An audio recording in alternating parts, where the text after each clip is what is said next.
Welcome to another episode of Compass, finding spirituality in the everyday. Once again, we're jumping back a few years on this episode of Compass. The summer months present an opportunity to dig through the vault of the Compass podcast and shine some new light on an early episode that still really brings inspiration and clarity to our present day. My name is Ryan Dunn. Pierce Drake was with me on this episode from the past, and together, Pierce and I talked with Reverend Jerry Herships. This was back in 2019. The question at hand was, what is church?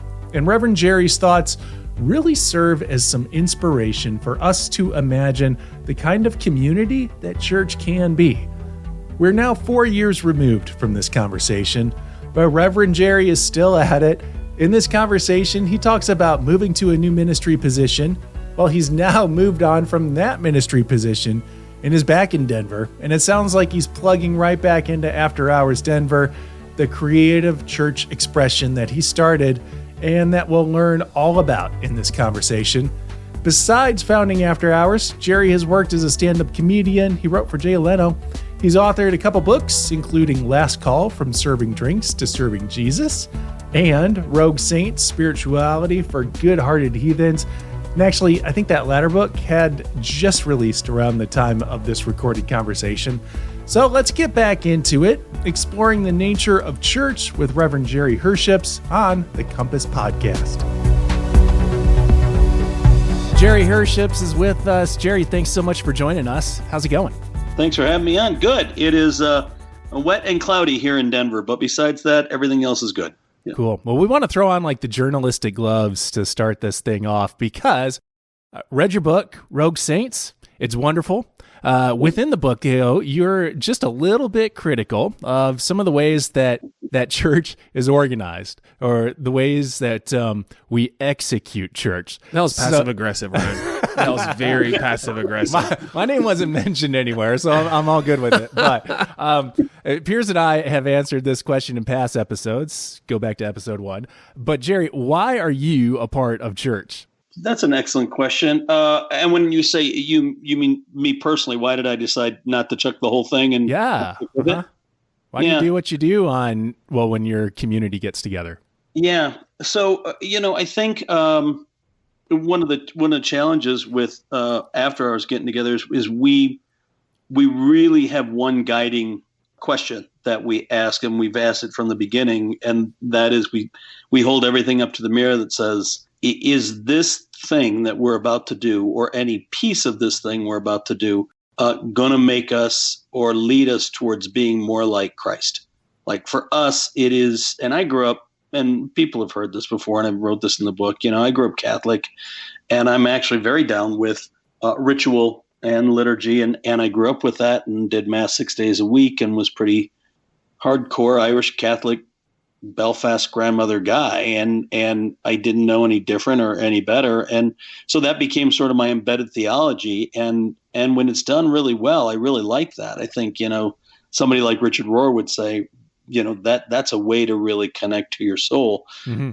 For AfterHours, the folks they're sort of at the last stop before they choose to chuck it all. I mean, there's a amalgam of people that are. We have some traditional church folks that do church, regular in quotes, church on Sunday, and then they come to AfterHours on Monday. But the vast majority of them are folks that are like welders and truck drivers and strippers and cops and folks that say, I never felt really comfortable, whether it was deliberate or not. I was sort of othered in the traditional church setting. And so I want to come to something that focuses primarily on relationship and community. And so we only have a few beats to our service. We make food for the homeless, and that's sort of our service within a service. That's our call to worship. And then I talk for a few minutes, and then after 10 or 15 minutes, I throw to them and say, maybe he's full of crap. What do you guys think? And we talk at their tables.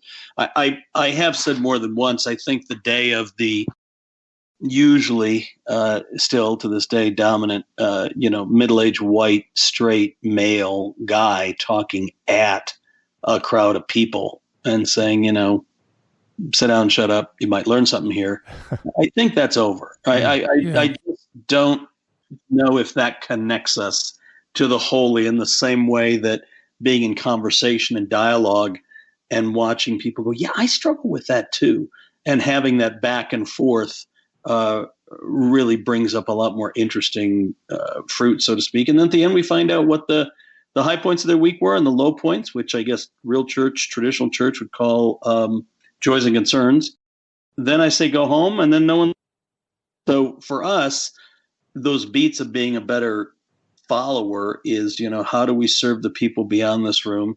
How do we try to learn something about God that maybe we didn't know before? And then how are we a community for each other? Not just the homeless out there, but the folks inside these four walls, and really listen. We always start with a quote from Paul Tillich that says, the first duty of love is to listen. And it just kind of sets the mood to remind that this isn't extra. This is this matters. And so listen, because people are sharing their heart. And that to me is church. And the fact that there's a community of people that want to do that. Yeah. I thank God for every day. I mean, we lucked out there. You said something on the very beginning of that I want you to expand on. Yeah. And I think it's just simply because of the day and age that we live in. And I think you talked about later, the white straight males standing up, talking. I think the days are over, and I think you're right in a lot of aspects of that. And I think those who would identify under those categories, which that's me, I think we're waking up to that. Right. And it's a good thing to wake up to. Yeah. But you said centered on Jesus.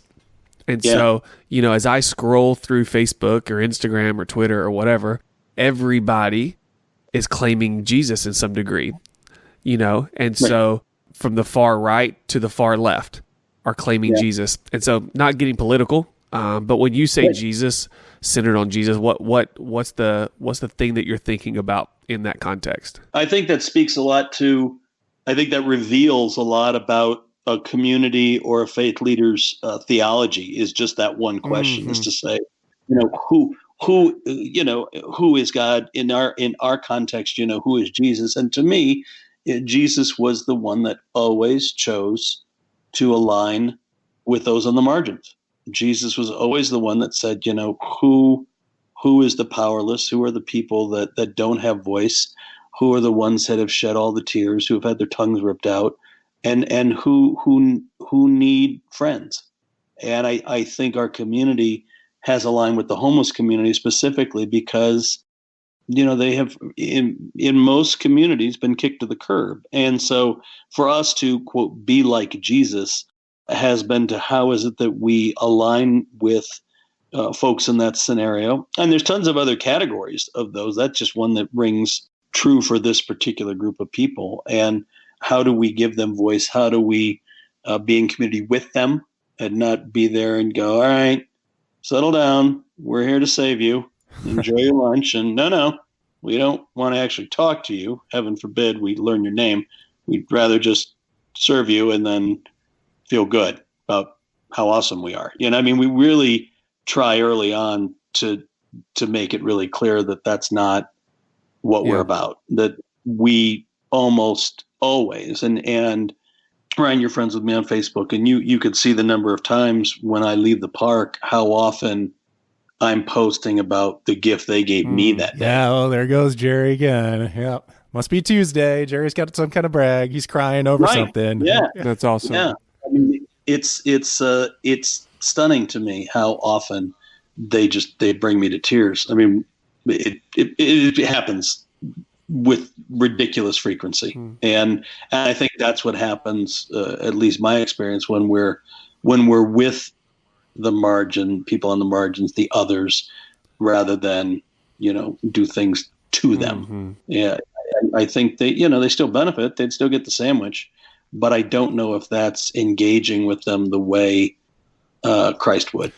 And we're about trying to be like that. Yeah. With After Hours, you have a couple different expressions. So there's a group that meets together for kind of like a more, I guess it's a structured time. It's like your equivalent of a worship service, what most of us would understand as a worship service. And then there's the aspect where you prepare sandwiches and then the next day you go out and you give those lunches to folks.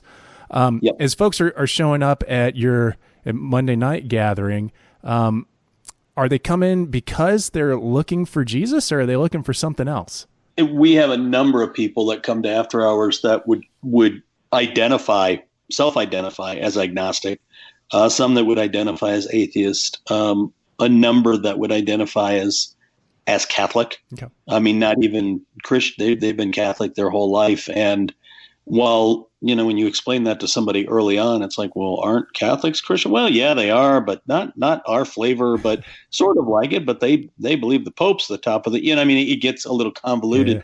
But they definitely would also come there. And I think what people are searching for, and I tried to make this point, and I don't know if I was successful in Rogue Saints, is I think people are starving for a tribe and starving for connecting to something bigger than themselves.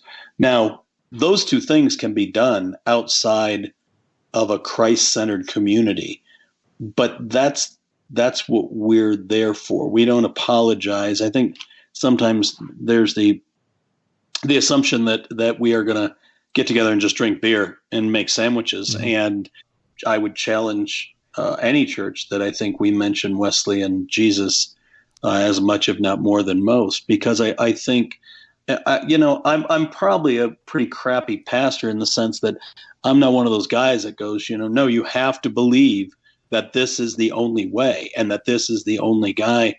I'm not that guy. What I do say is, look, I've lived my life, all my life early on as a Catholic. I left for 10 years. I didn't set foot in a church, and I came back. And what I know is when I choose to follow this guy, my life is better. When I choose to look at that architecture or hang my hat on the person that was Jesus, I tend to do better than if I go, nah, I'll just be a good guy. I'll just be, being a good guy is good. Not for me. I mean, I slip pretty quick. It's like saying, yeah, you know what? We should all work out. We should all be healthy. Yeah, we should. But I'm much better when I go, no, I'm going to get on the treadmill and get off at 4 miles. Like I need that structure. I don't know if everybody does. And I think that's got to be one of the first things that the church is willing to say is that, look, I don't know if I'm going to want to shove this down your throat. But I will tell you that for me, this has worked. And yet I know some Buddhists that they live this amazingly compassionate, beautiful life. And who am I to tell them, well, yeah, but that's bullshit. That's not really the right way. The right way is my way. I think that turns off more people than it brings in. And like at After Hours, a number of folks have said, look, the reason I like it here is one, I'm given permission to ask hard questions and I'm not shamed. And two, that I don't even need to get the answer, in quotes, the answer. I just need to find safe space to ask the question. And three, you're not gonna force that this is the only way. I just don't think that has proven to be productive. I don't think that track record has not worked for me. And there's some very big churches that use fear in a great way, and God bless them. But I don't think that's a win in the long game. I think that's a win in short time. And so we try not to use that method either. We've dropped Rogue Saints, the book, a couple times into this conversation. And in the book, you detail the accounts of a bunch of people who you've come across who are expressing their faith in surprising ways. Really kind of, people who are expressing their Christian faith in some surprising ways. You even mentioned that some of the folks who are participating in this would probably call themselves agnostic. Although what we're seeing in evidence is that they're Christians. So what makes somebody a Christian? In the way I define that might be different than some people. Sure. I think, so at the beginning of every chapter, I put out an open call on Facebook and said, look, if you connect to the holy, the sacred, the bigger than, in some way other than corporate worship, other than a traditional formatted, structured thing, then shoot me a message and tell me what that thing is, and we'll see. And I got a huge response, and it was great. We ended up knocking it down to, I think there's 6 chapters in the book, and I think there's 6 people. There's a few more than the 6. Some lead off the chapters, and some are throughout the chapters. But what I didn't expect was that every single person that I profiled was a clergy person. Huh. So people that actually lead corporate worship, the thing that touches their soul in a very different way than corporate worship is this other activity that they have. And there was only one of the people interviewed that wasn't clergy, and they were married to a clergy person. And so I was like, I did not see that coming, because I didn't select them based on that. I selected them on how varied are these activities that they connect to the sacred with. And, for me, I was very deliberate in saying these were things that connected them to something bigger than themselves, and not say connected you to Jesus Christ or to this particular deity or this particular person that we choose to worship. I think there's a difference between being a faithful follower of Jesus Christ, and I'm of the camp that, look, everybody gets their ticket punched. Everybody's going to get into heaven, so you can let that other thing go, and you don't have to worry about that. There's nothing you can do that's going to make God love you more. There's nothing you can do that's going to make God love you less. So go, let that piece go, because grace covers that. So you're fine. But what is that thing that connects you when you're doing it? You're like, man, I'm not saying this is true for everybody, but when I go surfing, something happens. When I'm playing music, when I'm running, when I'm doing yoga or horseback riding, there is a specific thing that's different than when I do other activities I enjoy, but there's something about this that makes it special. And so I think I'd put that in one bucket, but in the other bucket of what makes someone a Christian, I think for a long time, people were like, you move into a neighborhood and they're like, what do I need to know? Well, across the street of the Johnsons, good people, they go to church every Sunday, they're huge Christians. And that became sort of the defining factor. Right. The measuring stick was, how often you are at a certain place on a Sunday morning. Yeah. You go to a certain place at a certain time on a certain day and listen to a certain person say certain things. And then you could check the box. It made you a good Christian. And while I think everybody gets their ticket punched and everybody goes to heaven, that's all fine. You can let go of the guilt of being good enough. And, Brene Brown would call it hustling for your worthiness, hustling for your worth. You can let that go. But the question of whether you want to call yourself a Christian, which means to me, I am going to try to live like this guy, not as easy. You don't get off the hook that easy. To me, and After Hours, I think, is this even on our website somewhere. It's like, following Jesus it's simple. It's just not easy. And too often we want to take the easy route, and the easy route is you show up to a building, you don't have to do anything. We've created a consumer product. Peter Rollins talks about church as crack house, and I mean, we've created this thing that come and get your fix and listen to the great music and the great words, and you're gonna feel better, at least in the short term, much like if you were to be on alcohol or drugs, and it'll do it, but you're not really dealing with your problems. You're not really dealing with the heavy stuff, because you're just sitting and listening 9 times out of 10. And to deal with stuff, you have to share, you have to emote, you have to go through those emotions. So I think to be a good Christian, you really have to be willing to make that connection. And I think that's simple, but it sure as hell ain't easy. I mean, it's really hard to bare your soul. And to sit there and go, look, I am struggling.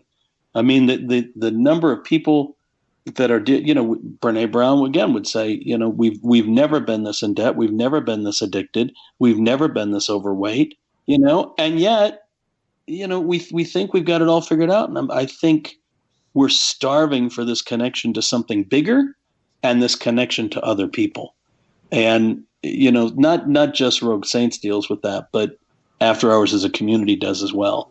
Those are, I think, our major points, is that we want to be able to say we did at the end of the night. Yeah. You mentioned that, like, being a Christian is is living after or following after or trying to be like this guy being Jesus, which I think is a wonderful working definition. And I might even disagree with you, Jerry, in saying that, well, people might argue with my definition. I think that's a pretty tough one to argue with, no matter where you stand theologically. Well, that's the Wesleyan, Ryan and myself come out of a Methodist background.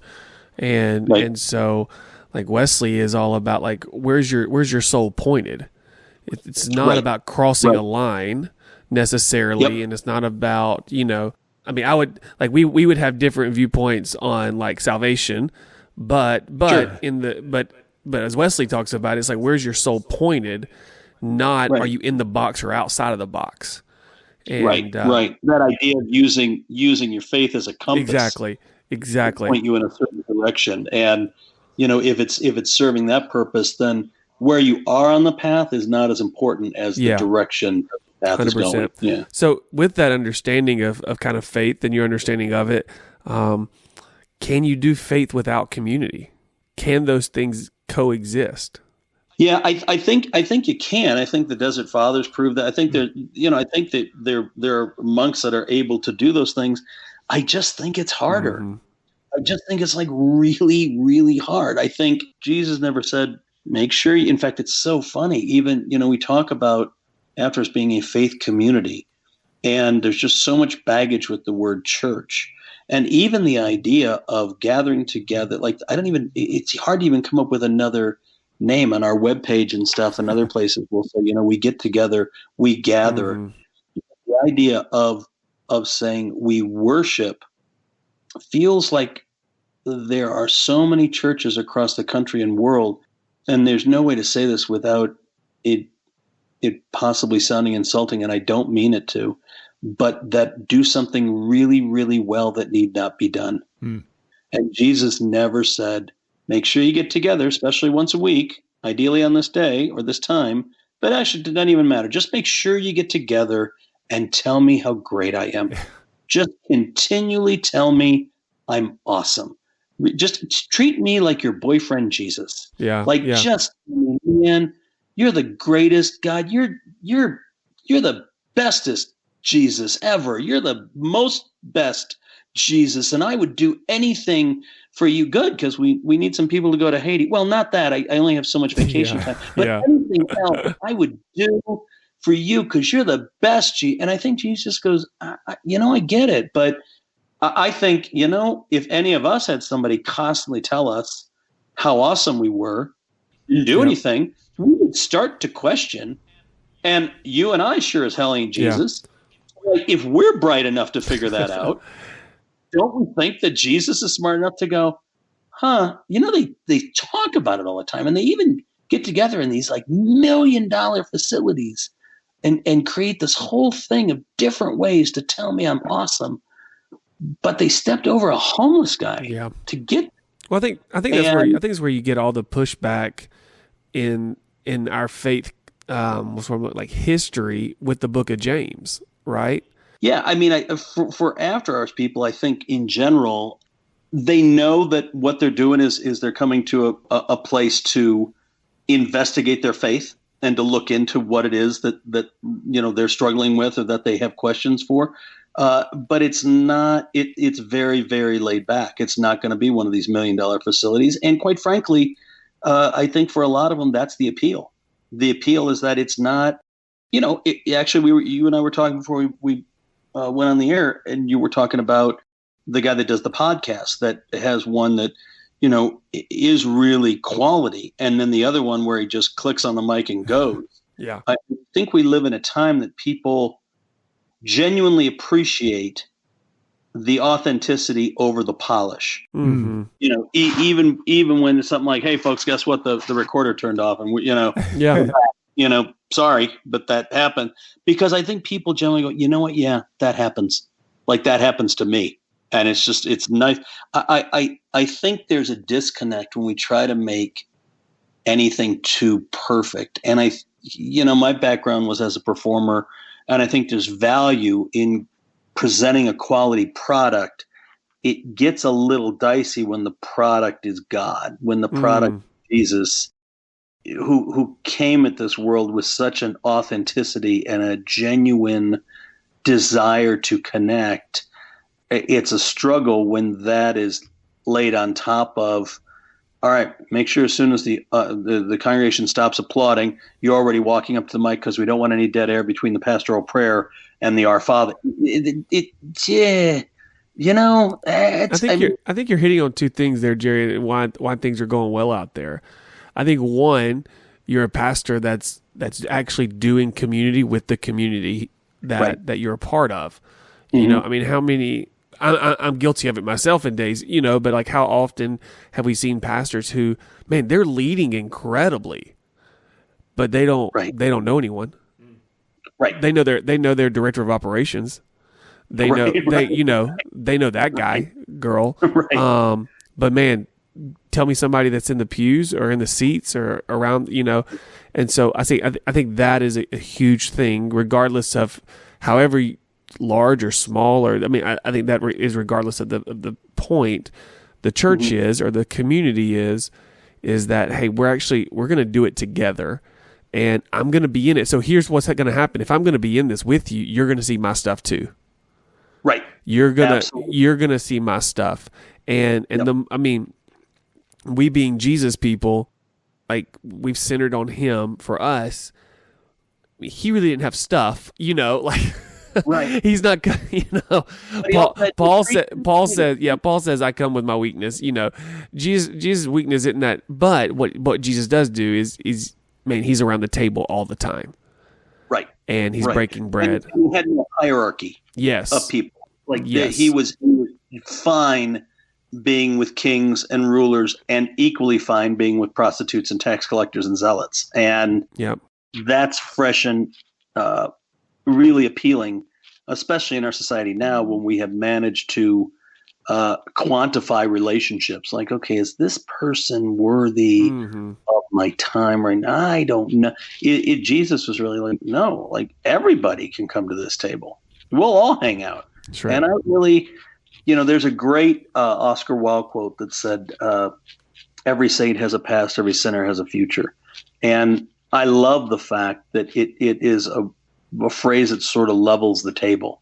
And it's like, look, and I think Jesus was big at that. Jesus was really big at going, you know, you're all welcome, and let's share stories. Let's share stories. Let's do that. After hours, I'm sure I guess we could do it without food and drink. But I just think that sharing a meal cuts across virtually every time zone. That's right. Every culture. And it creates it's just a great lubricant for helping break people open and get to a place that's deeper. Part of what makes any community, I mean, not just a spiritual community, but any community, what gives it identity is ritual. So is sharing that meal, is that part of your ritual of after hours? Is there a ritual to after hours? Yeah. You know, I think we've had actually a lot of discussion about this at After Hours, because I said, you know, I know we sort of pride ourselves as being these sort of rogues and rebels, this sort of island of misfit toys, and, you know, we just kind of go to our own drummer and blow. There's an element of that that's really true, and there's no question.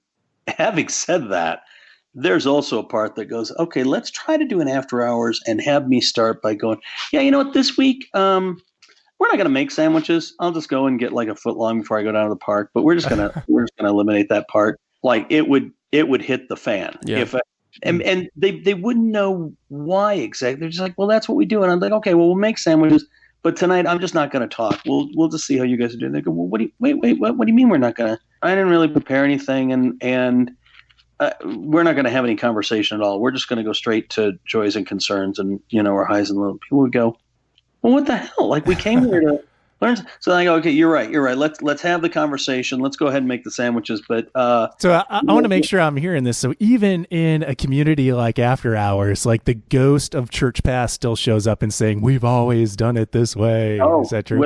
And you know what? And it's unavoidable. If you look over your morning this morning, no one would say, nobody broke out the Gloria Patri. At least I don't think so in your house. But you know what? You got up and you did a thing. Yeah. And then you let the dog out and you did a thing. And then okay, do I turn on the shower and brush my teeth and then put on my contacts? Or do I put on my contacts, brush my teeth, and then turn on the shower? Well, no, for me, I've turned on the shower and let the water heat up. And you know what I'm doing? That's my ritual. That's my morning ritual. And we can't avoid it. Now, I will say in 9 years, AfterHours has had prayer stations, and then we didn't. And then we had written prayer requests, and then we didn't. And then we had a final song that we all sang together, and then we didn't. And then we have music from my iPod. And then we did communion at every location. And then we stopped and only do it at one location. So I think the key is not to apologize for ritual, but to also say, are we serving the ritual, or is the ritual serving us? Like, is this still have meaning for us? That to me is like kind of a big deal. I think too often ritual becomes, well, that's just the way we've always done it. And I think for folks, that may be the initial trigger when they go, this feels weird. But to really ask the question, well, why? And sometimes there's not a good reason. Yeah. And when I look at the changes that we've made, you know what? It worked at a particular time and place. It doesn't work anymore for us to do it that way. I think part of that is like what you're saying is there are things that we have always done, right? And there's things that has come and gone. For me, when I hear those things, I think about our church context, our community context. Those things that never leave are a part of the DNA and the vision of the community. And the things that come and go have been things that have brought up and brought to life part of those core things, and then they left. And we brought them up in a different way. Yes. And I think great. That's an excellent way to put it. There's the DNA, and then there's the things that express the DNA. Yeah. And I don't think there's much of a problem with having with changing the expressions of the DNA. It's when you mess with the DNA. Yeah. You know, I think it would be, you know, like I said, we've had a lot of changes, but if somebody came in, you know, there's going to be a new pastor July 1st. And I think the reality is they're going to change things. Yeah. And they should. It will work different for them than for, but I think at the core of the DNA, if they said, yeah, you know what? So screw the homeless. Mm-hmm. We're not going to really do it. That's like at the core of our DNA is to be with those folks who are on the street in that context. That would be messing with the DNA. To sit there and go, hey, are you guys cool if we make the sandwiches at the end? And then I think people would go, you know, I don't know if we've ever done it that way. Let's try that. Yeah. I think they're two very different things. I think you hit it right on the head. Yeah. You know, it sounds like with AfterHours that the folks who come, like very few of them are looking for church, but they are looking for the things that we encounter in church, that even, dare I say, that church provides, you know, community and support. Do the folks at AfterHours, do they know that they're a part of church? You know, I think they, I had a conversation with one of the guys who's, one of our places is an Irish pub. And the guy came up to me because he heard about me moving, and I'm going to be in a new location come July 1st. And I told him that the bishop appointed me, and he's got this thick Irish brogue. He's like, Jesus Christ, Jerry, what do you mean your bishop you're appointed? He goes, you got a bishop? I didn't even know you had a bishop. He goes, I just thought he goes, like you're you got a collar, Jerry? You're a priest? And I said, well, you know, I said, I'm clergy, I'm ordained. And so do the people that come know that we're a faith community? Absolutely. Apparently our landlord didn't know. He literally said, he goes, I just thought you guys were doing great things. You know, I didn't realize that it was like a formal thing, which was really a crack up. And Alan is, I'm pretty certain, hardcore Irish Catholic. And so, of course, to him, this looked nothing like church. You know, of course, this wasn't church. He knows what church is. You got to genuflect and cross yourself. Where's your robe? And yeah, I mean, there was nothing that looked like that. But I would say the people, I think you phrased it well. I think the people that come are looking for what good churches do, and they are looking for that authentic connection where they can both connect to something bigger than themselves and connect to other people. I think that connection is really the through part. And for AfterHours, the way that we do that in an intentional way is through is through service. And so for us, it's that, those are the three points that we try to hit every time is, how do we connect to something bigger? How do we connect to each other? And how do we connect in a way that provides service to the wider community? And I think as far as guidelines, that served us pretty well. And I also believe After Hours is it's a much younger community than I am. It's probably 25 and probably 27 to 37 is probably the sweet spot for 90% of the folks that come. And I think in that age group, there's a real sense of, I really need to be a part of it. I really need to, in the quadrilateral for us Methodists, there's that piece that's experience. Yeah. And they really need to see that there's experience attached, to the theology and to the scripture and to the ritual. There has to be that experience component.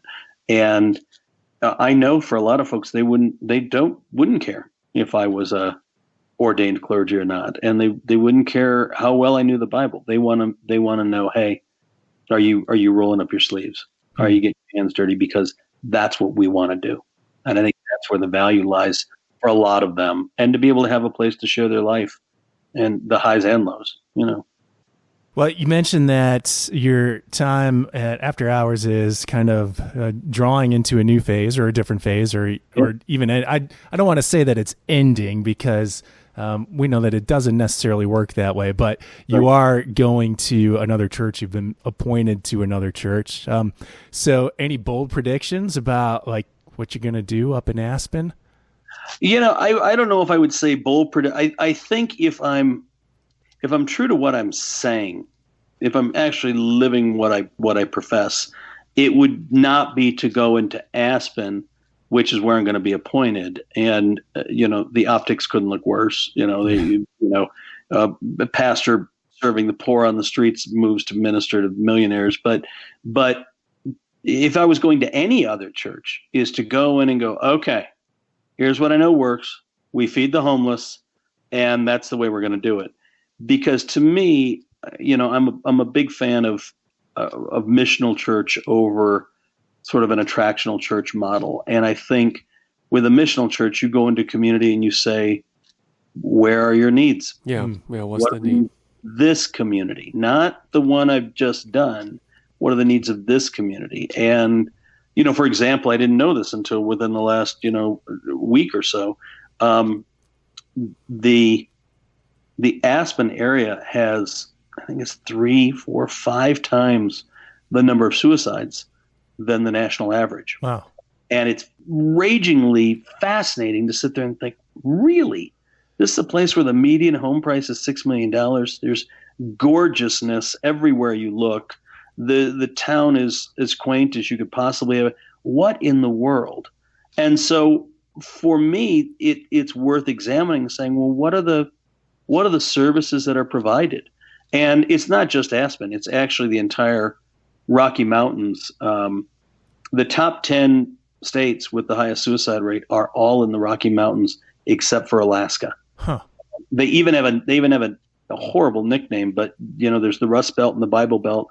They call it the Suicide Belt, and they attribute it to the fact that there's lots of open plains, there's lots of isolation, there's honestly, and not to be political, but there's really easy access to guns, and there's very little mental health care because the communities are so spread out. So you've got no help, you've got access to firearms, you have isolation. When you put it all together, you go, no, I see that. I see it. So that may not be the thing, but that's one of the things I've recently seen that may change. I also know that there are people craving community everywhere you go. And I think I'm pretty good at doing non-traditional community. So there may be something brewing up there. We'll see how that all plays out. I've got to go in and sit down and shut up and listen to the community first before I make any grand schemes like that. So. Oh yeah, no doubt. Well, I think the takeaway for all of us at the end of the day, and now at the end of the podcast, is how do we enter our space, and what we've learned from you today, and thank you, is how do we enter our space and listen and just figure out what the common felt need is. Right. And then respond to it. Right. And so, and for us that center our lives on Jesus, we think those are Jesus principles. Right. If you don't believe in Jesus, but still like the principles, you still got it, Yeah. But yeah, There's a beauty in the idea. What is countercultural about Jesus is, Jesus always ran towards the pain. that's right. Ignore my 1950s phone. That thing is awesome. For those listening, it's a phone on a wall, and there's a cord that can reach to the bathroom 3 bedrooms I down. really put a quarter in to make a call from my own house. Every time I use it. Sometimes he picks it up and goes, Wilma, will you connect me? Will you connect me? Right. Get me Barney down at the station. Exactly. That's Nobody knows I'm talking about Andy Griffith right now. Exactly. Yeah, eat yourself. So. But I mean, it's for the love of God. The Holy Ghost. I love it. That's Our time is up, people. Our time is up. I need to grab that because Jesus waits for no one. So all right, Jerry, we're going to tell them where's your preferred place for that people get a hold of you online. Yeah, no, the best place is they can. I would say AfterHoursDenver.org, but that may only be up until the end of the month. My email is goddoesn't.suck@gmail. So Amen. if anybody just texts or shoots me an email to goddoesn't.suck@gmail, it'll go right to my iPhone. So. Cool. Jerry, thank you so much. We'll tell people how to get a hold of the book. It's not written just for church people. I think we need to throw that in there. It's specifically not written for church people. Complete with, we got to throw in the caveat that there's like drink recipes in it and all that stuff too. So. Yes, there are. Yes. Yep. My years of bartending paying off. So. Well, thank you so much for joining us. This was great, Ryan. Thanks for having me on. I appreciate you guys. Thank you. Take care, man. Thanks. See you, brothers. Bye. Thanks, everybody, for joining us on this edition of the Compass Podcast. I want to thank Andrew Jensen and Dan McConnell for doing our technical stuff, and Lane Denson, who makes sure that this podcast is released to the world at large. You can find the Compass Podcast at rethinkchurch.org/podcast and through the social media platforms. My name is Ryan Dunn. I'm available through Twitter at Ryan is Dunn. That's good. That's incredible. My name is Pierce Drake. You can find me at JPDII on Twitter or on Instagram. Hit me up. All right, we're done.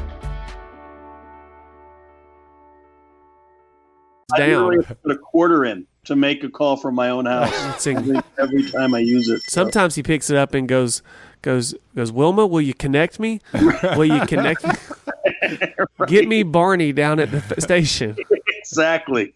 Nobody knows I'm talking about Andy Griffith right now. Exactly. Yeah, eat yourself. So.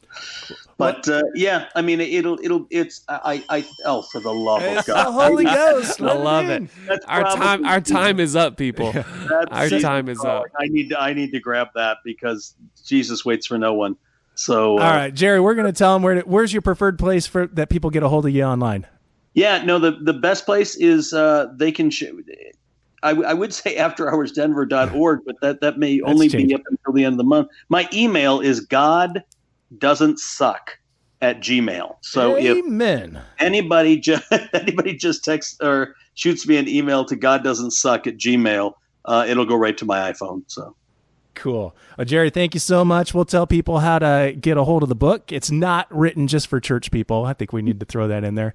It's specifically not written for church people. Complete with, we got to throw in the caveat that there's like drink recipes in it and all that stuff too. So. Yes, there are. Yes. Yep. My years of bartending paying off. So. Well, thank you so much for joining us. This was great, Ryan. Thanks for having me on. I appreciate you guys. Thank you. Take care, man. Thanks for taking this journey back in time with us.